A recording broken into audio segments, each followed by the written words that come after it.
Chicken always আমার favourite. তার মধ্যে চিকেনের যেমনই রেসিপি হোক না কেন আমার খেতে কিন্তু বেশ ভালোই লাগে। চলুন চিকেনের আরেকটা রেসিপি আপনাদের সঙ্গে শেয়ার করি। আমি প্রথমে এখানে চিকেনের লেগ পিস নিয়ে নিলাম। এরপরে শিলপাটার মধ্যে আমি ভালোভাবে লেগ পিসগুলোকে তেতলিয়ে নিচ্ছি। সবগুলো লেগ পিস ভালোভাবে তেতলিয়ে নিলাম। এরপরে এখন কাঁচামরিচ বেটে নিচ্ছি কয়েকটা। চাইলে এটার মধ্যে কিন্তু বোম্বাই মরিচ অ্যাড করলে কিন্তু খুব সুন্দর একটা গ্রান হয়। আমার হাজব্যান্ড আবার তেমন একটা জাল পছন্দ করে না, তাই আমি জালটা একটু কম রেখেছি। তবে জাল জাল খেতে ভীষণ মজা। এরপরে এখন চিকেনের লেগ পিসগুলো দিয়ে দিলাম, তার সাথে গোলমরিচ, লেবুর রস আর আদা বাটা, রসুন বাটা এবং অল্প পরিমাণে লবণ দিয়ে দিয়েছিলাম। তার সাথে কিছু গরম মশলা এবং সয়া সস দিয়ে ভালোভাবে ম্যারিনেট করে আমি 1 ঘন্টা মতো রেস্টে রেখে দিব।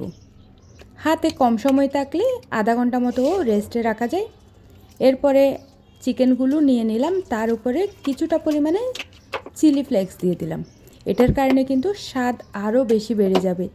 বোঝাই যাচ্ছে কি পরিমাণের একদম পারফেক্টভাবে চিকেনগুলো ম্যারিনেট করা হয়েছে।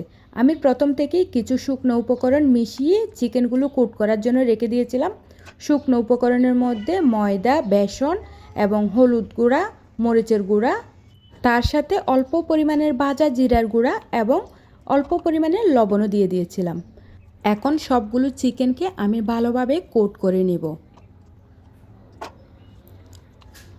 সত্যি বলতে কি চিকেনের এই রেসিপিটা খেতে ভীষণ মজা। আর তাছাড়া ইফতার আইটেমে কিন্তু আমরা সবাই চাই স্পেশাল কোনো একটা রেসিপি থাকুক। ইফতার আইটেমে বিভিন্ন ভাজা পোড়ার পাশাপাশি কিন্তু চিকেন ফ্রাইটা রাখা যেতেই পারে। এখন চিকেনগুলো কোট করা শেষ। আমি ফ্রাই প্যানের মধ্যে তেল দিয়ে দিলাম। তারপরে চিকেনগুলো এখন ফ্রাই করে নেব। যাই হোক, আপনাদের কাছে কিন্তু এই রেসিপিটা যদি ভালো লেগে থাকে তাহলে আপনারাও বাসায় ট্রাই করতে পারেন।